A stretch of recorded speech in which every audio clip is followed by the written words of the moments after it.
αν αυτή θα είναι η τελευταία φάση στο παιχνίδι. Ο Νίκητς πάνω στην μπάλα και ο Μανούσος. Οι δύο, αν μου επιτρέπετε, καλύτεροι παίκτες του ελληνικού σημερινό παιχνίδι. Ζουλιώτης. Ο Κροτσίδας που πήγε αλλαγή νωρίτερα.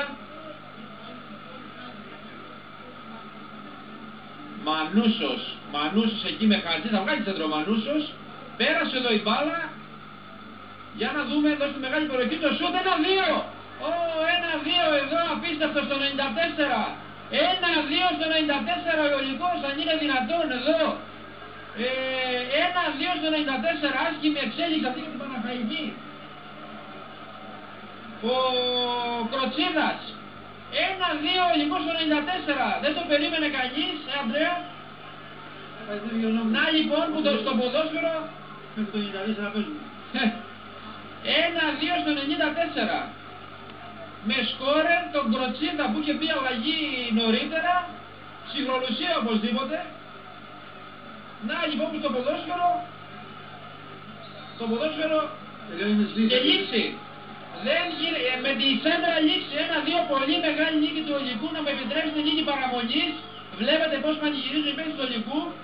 Ο Ιωλικός με αυτή τη μεγάλη και απρόσμενη νίκη θα φτάσει τους 42 βαθμούς και είναι βέβαια μια ανάσα την παραμονή στην κατηγορία. Η Παναχαϊκή όμως, Ανδρέα, με τους 37 βαθμούς μπαίνει σε περιπέτειες, γιατί η γραμμή τώρα με την νίκη του Αστέρα Ρεθύμνου είναι στους 33.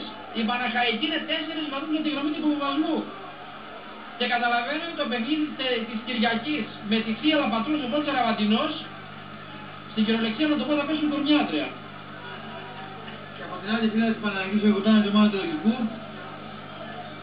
δείχνουν ότι αναγνωρίζουν ότι ο Ιωλικός που οι παίκτες ήταν και απλήρωτοι, με πολλά προβλήματα, απλήρωτος ο προπονητής, απλήρωτοι παίκτες χωρίς προπόνηση από τον αγώνα της Κυριακής, και όμως παίρνει διπλό εδώ μέσα στην Πάτρα κατά της Παναχαϊκής. Το 0-1 λοιπόν, φίλες και φίλοι, ο Ξευγένης στο 23, 1-1 η Παναχαϊκή με το πέναλτι του Σάμαρη στο 47, η Παναχαϊκή πίεσε μετά, είχε ευκαιρίες και δοκάρι με τον Λαμπρόπουλο, χειροκροτούνται οι παίκτες του Ιωλικού και μπράβο στους φιλάθλους της Παναχαϊκής που χειροκροτούν τους παίκτες του Ιωλικού. Η Παναχαϊκή δεν μπόρεσε να πετύχει το 2-1, σε μια νίκη που φτάσει στο 94, ο Κροτσίδας κάνει το 1-2. Αυτά όμως από εμάς, φίλες και φίλοι του ποδοσφαίρου, του Παναγιώτη Μάλιο που ήταν στη μετάδοση του αγώνα, όλους όσους συνεργάστηκαν για να βγει στον αέρα η σημερινή αναμέτρηση, και από τον Αντρέα τον Αντρούσο που σας ευχαριστούμε, Αντρέα, που μας σχολιάζει στο δεύτερο ημίχρονο. Τίποτα άλλο, ευχές για νέο βράδυ.